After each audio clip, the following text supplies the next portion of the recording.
Welcome back to the CRC Review podcast. The CRC Review is your home for common sense analytical commentary on salient topics impacting our economy and society. As we prepare to enter a new year, a new decade, the next phase of American democracy, we need to once again look back at what we experienced, what we learned, and where we want to be. There is no denying the year 2020 is uniquely defined by our shared experience with the global pandemic brought on by COVID-19. The year also featured a tension-filled presidential election, another reminder of racial tension, and pushing back to government oppression. The only guarantee in life is change. Not always on our terms. Many people will only change when it is thrust upon them. Change dietary habits in the event of illness. Change behaviors in the presence of consequences. Back in February and March, change was thrust upon the world community. A new relatively unknown virus brought our collective way of life to a halt at once. It changed how we work, celebrate events, and interact with our fellow humans. Changed how our youth are educated. Changed how we shop, eat, pray, and complete everyday transactions. Many people still work remotely, still prefer online shopping to perusing through a mall. We keep our distance. All to avoid contracting a virus that could have severe consequences for the high-risk population. Sure, 99.5% of people survive it, but why risk being the reason some experiences it or becomes part of that group that does not? Combined with our shared frustration and fear with an invisible enemy was a tragic event that showed the callous behavior of a member of law enforcement to shake efforts to rebuild trust between minority communities and police officers. The debate over excessive force and violent resistance from criminal suspect will not end after one event but will remind society that we all could be better in how we treat our fellow humans, even in the worst moments. We must strive to always take the high road, not the convenient one. Hold true to our nation's highest aspirations and values and do not fall for situational morality. The response to the tragedy was a combination of emotional cry for some reasonable reform, hysteria, and condemnable violence, rioting, and looting. Our nation must ensure equal protection of the law is afforded in all communities. But that includes ensuring safe communities is the goal. Repeat offenders are removed from society in a manner protective of the right to due process. Our nation is imperfect, but no nation can claim perfection. As society fought COVID-19 and racism, many of our leaders failed to live up to our expectations or our democratic values. Many flexed their power in manners not afforded to them by our Constitution. Many exploited social pain to enact laws and policies that were not in our shared best interest. No one knows what 2021 holds. But we all hope it is better than 2020. Adapting to a new way of life not of your choosing and not your preferred way of life is difficult. There are few people in the world, let alone the United States, who want to be told what to do, when to do it, and how it needs to be done. Many people are not comfortable in the slightest manner in being forced to live a desolate lifestyle. Many were forced to work in a manner completely unnatural to them. Many asked to give up work and accept much less in the form of government assistance, counter to strongly held beliefs in earning your keep and putting food on the table through hard work. The sacrifices our elected officials asked of Americans were not even handed or equal impact to all Americans. Many people will face greater future harm because of the policies implemented. The very least the people in power could do is show that they are in this fight too. It is not only going to be on the people with a voice limited to once a year at the ballot box. There is legitimate anger and resentment when people see our elected officials not abide by the same rules they forced upon us. To see power brokers and influencers hypocritically lecture everyday Americans for the same behaviors they do each day. I wholeheartedly disagree with the angry mob mentality and the aggressive confrontations when people make a perceptual mistake.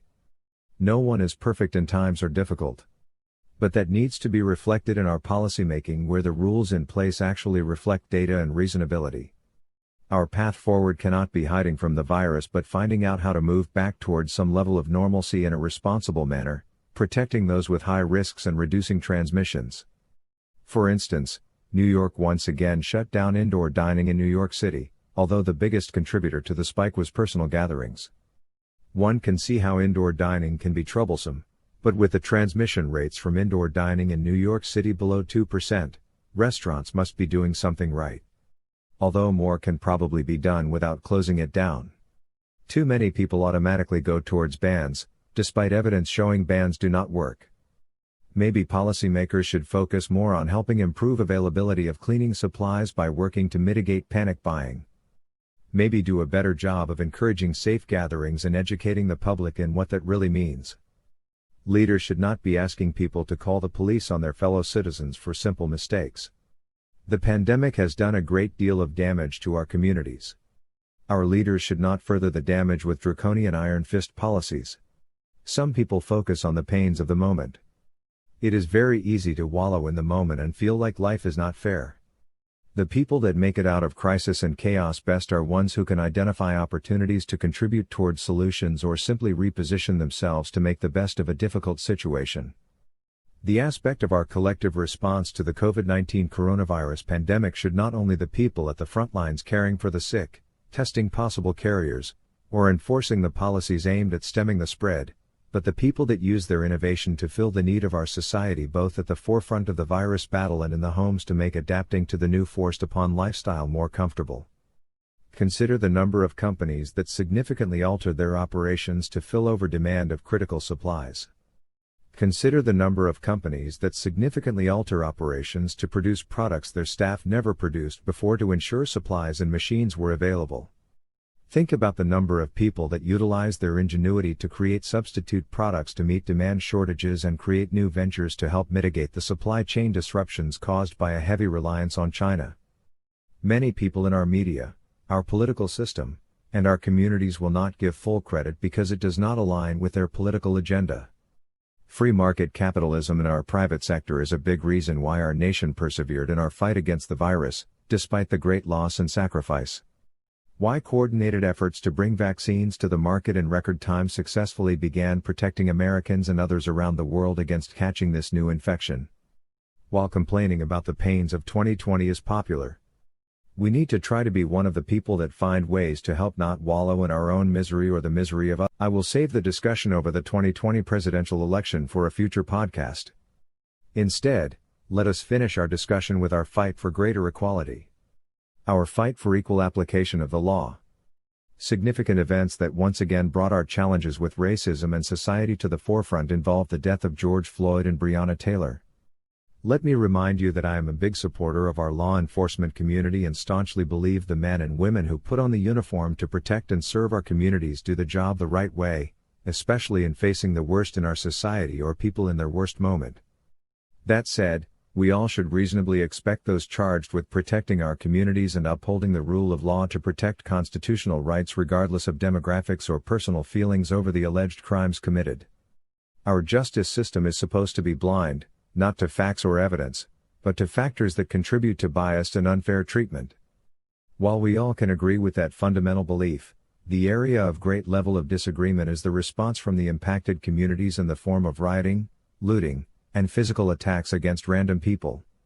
For politicians who claim to lower the temperature in these situations, clearly helped fuel the carnage and chaos with knee-jerk reactions. Leadership does not involve bending the knee.